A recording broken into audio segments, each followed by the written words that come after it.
Greetings, comic fans, and welcome to another episode of Uncle Jay's Comic Adventure.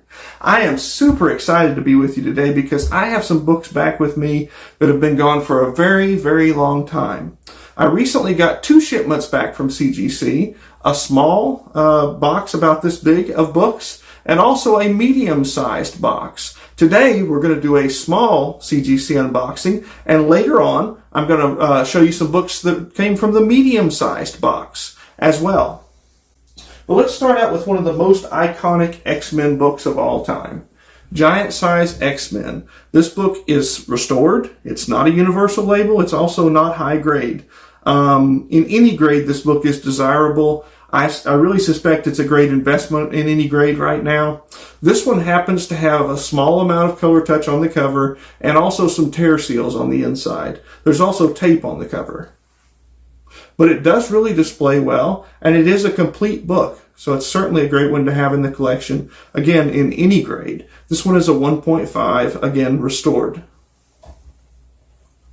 Just an awesome book.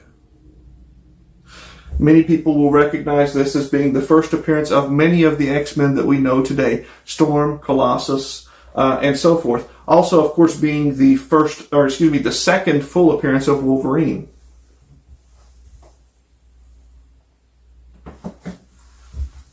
Next, we have what some would call the first appearance of Wolverine. This is also not a universal label. It is actually the green label because this particular book is missing the Marvel value stamp. Many of them are. But other than that, it's a super nice book. The story is complete. It displays really, really well. And it's a qualified 5.5, which is the highest grade that I have on this one. So I'm super excited to have this one back.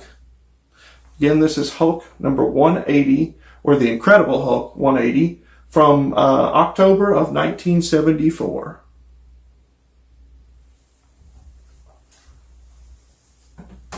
We also have a really, really neat Amazing Spider-Man book. This one has lost a little bit of popularity in recent months, but it was super popular before the release of the new Spider-Man movie. There was a lot of speculation that the Sinister Six were going to show up in the movie.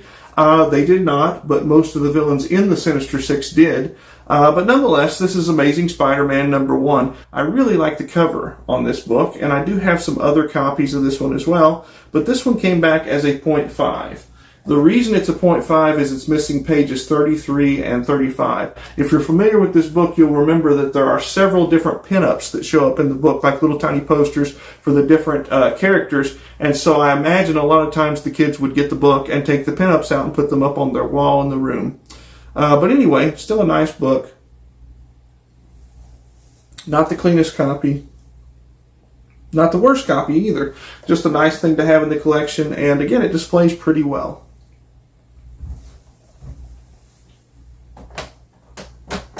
And last, but certainly not least, the first appearance of Mysterio in Amazing Spider-Man number 13. This one is complete, except for the fact that there's a little bit of the top cover missing. Just a little bit of the cover. Still displays pretty well. It's a 1.0. It is a universal grade copy as well. This book came out in June of 1964.